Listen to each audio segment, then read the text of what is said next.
The Meuse-Argonne Offensive, also known as the Meuse-Argonne Offensive and the Battle of the Argonne Forest, was a part of the final Allied offensive of World War I that stretched along the entire Western Front. It was fought from September 26, 1918, until the armistice on November 11, a total of 47 days. The Meuse-Argonne Offensive was the largest in United States military history, involving 1.2 million American soldiers, and was one of a series of Allied attacks known as the 100 Days Offensive, which brought the war to an end. The battle also cost Pershing 26,277 killed and 95,786 wounded, making it the largest and bloodiest operation of the war for the American Expeditionary Force. American losses were exacerbated by the inexperience of many of the troops and tactics used during the early phases of the operation. The Meuse-Argonne was the principal engagement of the American Expeditionary Forces during the First World War. Overview. The logistical prelude to the Meuse attack was planned by then-Colonel George Marshall, who managed to move U.S. units to the front after the Battle of Saint-Mihiel. The big September-October Allied breakthroughs across the length of the Hindenburg Line, including the Battle of the Argonne Forest, are now lumped together as part of what is generally remembered as the Grand Offensive by the Allies on the Western Front. The Meuse-Argonne Offensive also involved troops from France, while the rest of the Allies, including France, Britain and its Dominion and Imperial armies, and Belgium, contributed to major battles in other sectors across the whole front. The French and British armies' ability to fight unbroken over the whole 4 years of the war in what amounted to a bloody stalemate is credited by some historians with breaking the spirit of the German army on the Western Front. The Grand Offensive, including British, French and Belgian advances in the north along with the French-American advances around the Argonne Forest, is in turn credited for leading directly to the armistice on November 11.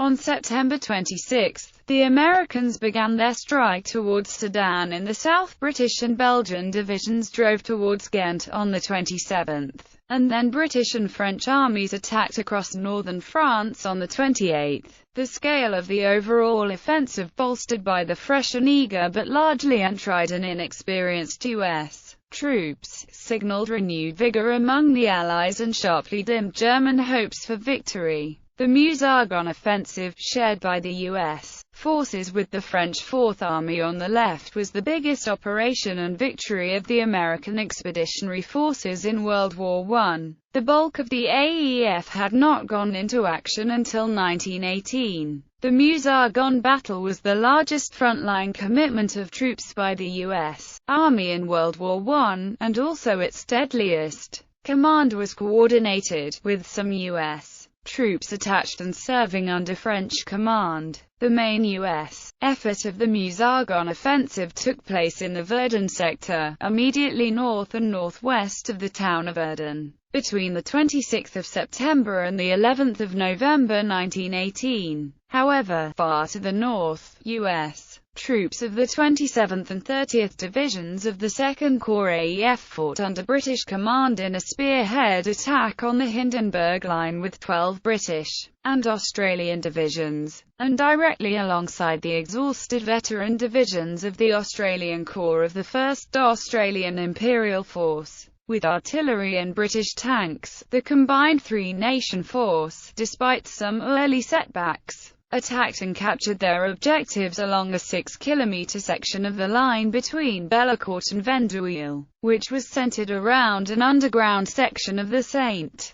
Quentin Canal and came to be known as the Battle of St. Quentin Canal. Although the capture of the heights above the Beaurevoir line by October 10, marking a complete breach in the Hindenburg Line, was arguably of greater immediate significance, the important U.S. contribution to the victory at the St. Quentin Canal is less well remembered in the United States than Meuse-Argonne. Prelude. Opposing forces. The American forces initially consisted of 15 divisions of the U.S. First Army commanded by then-General John J. Pershing until October 16, and then by Lieutenant General Hunter Liggett. The logistics were planned and directed by then-Colonel George C. Marshall. The French forces next to them consisted of 31 divisions including the 4th Army and the 5th Army. The U.S. divisions of the AEF were oversized, being up to twice the size of other Allies' battle-depleted divisions upon arrival, but the French and other Allied divisions had been partly replenished prior to the Grand Offensive, so both the U.S. and French contributions in troops were considerable. Most of the heavy equipment was provided by the European Allies.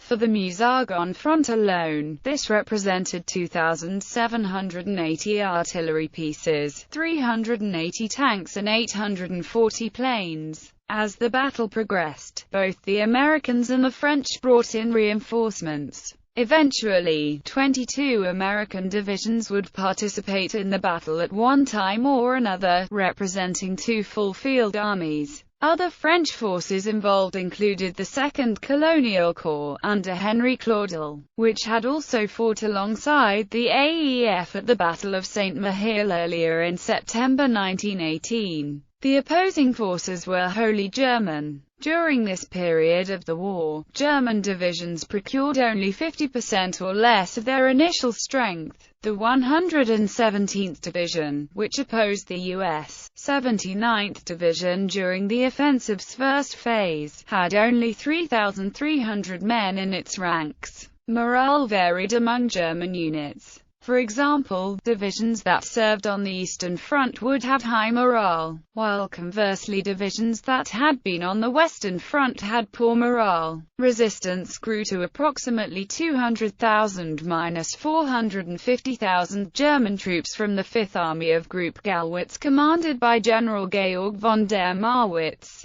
The Americans estimated that they opposed parts of 44 German divisions overall, though many fewer at any one time. The objective was the capture of the railway hub at Sedan, which would break the railway network supporting the German army in France and Flanders. Battle. First phase. September 26 to October 3. The American attack began at 5:30 a.m. on September 26 with mixed results. The 5th and 3rd Corps met most of their objectives, but the 79th Division failed to capture Montfaucon. The 28th Keystone Division was virtually ground to a halt by formidable German resistance, and the 91st Wild West Division was compelled to evacuate the village of Epinonville, though it advanced 8 kilometers. The Green 37th Buckeye Division failed to capture Montfaucon-d'Argonne. The subsequent day, September 27, most of 1st Army failed to make any gains.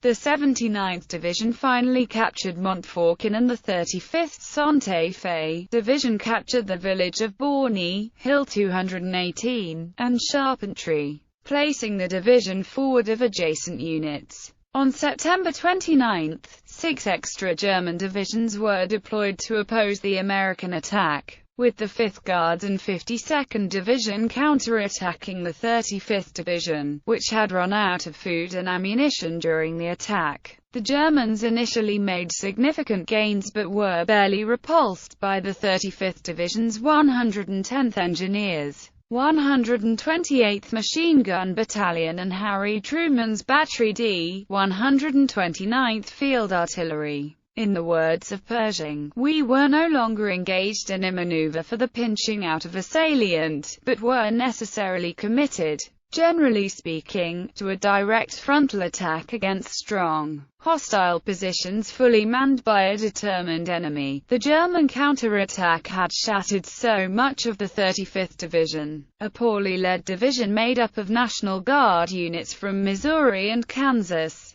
that it had to be relieved early, though remnants of the division subsequently re-entered the battle. Part of the adjacent French attack met temporary confusion when one of its generals died, however it was able to advance 9 miles. penetrating deeply into the German lines, especially around Somme-Py and northwest of Reims. The initial progress of the French forces was thus faster than the 2 to 5 miles gained by the adjacent American units. Second phase. October 4 to October 28. The second phase of the battle began on the 4th of October, during which time all of the original Phase 1 assault divisions of the U.S. 5th Corps were replaced by the 32nd, 3rd and 1st Divisions. The 1st Division created a gap in the lines when it advanced 1.5 miles against the 37th, 52nd, and 5th Guards Divisions. It was during this phase that the Lost Battalion affair occurred.